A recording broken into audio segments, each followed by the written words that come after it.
Info One, Bersatu pecat Saiful gantung keahlian Faisal.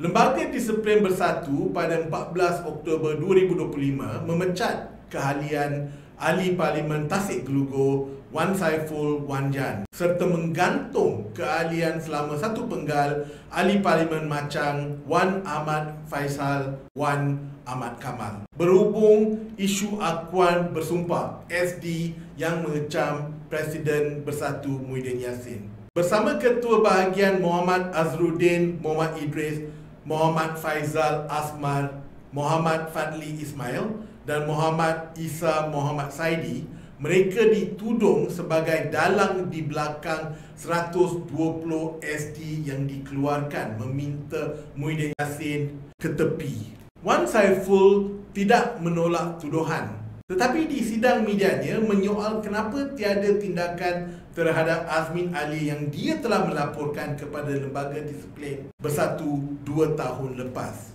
Nampaknya payung Wan Saiful dan Wan Faisal tidak dapat membantu mereka dalam hal ini.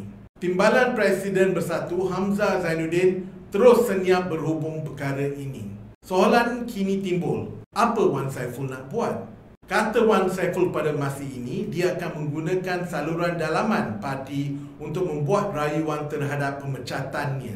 Tapi kita tahu, dia akan melihat option-option lain yang ada, seperti sama ada menyokong atau tidak kerajaan Anwar Ibrahim.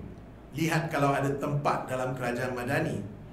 Ataupun sertai PAS. Maka dengan itu masih tidak memecahkan bilangan kerusi yang Perikatan Nasional pegang di Parlimen. Pada masa yang sama, Wan Saiful masih menghadapi pertuduhan rasuah dan pengubahan wang haram berkaitan projek Jana Wibawa melibatkan RM900,000.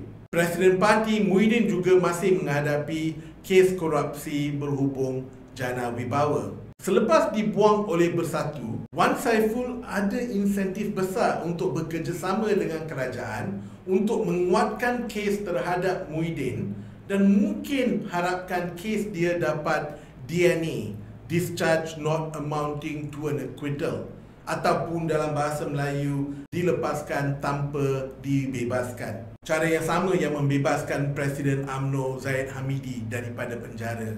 Wan Faisal pula rasanya dalam keadaan 50-50. Dia tak ada kes mahkamah.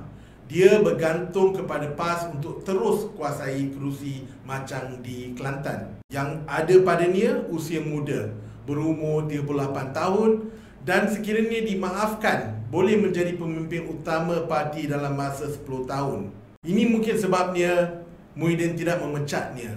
Mungkin parti rasakan dia boleh dipulihkan. Tetapi semua keputusan masih di tangan Mat Jagon.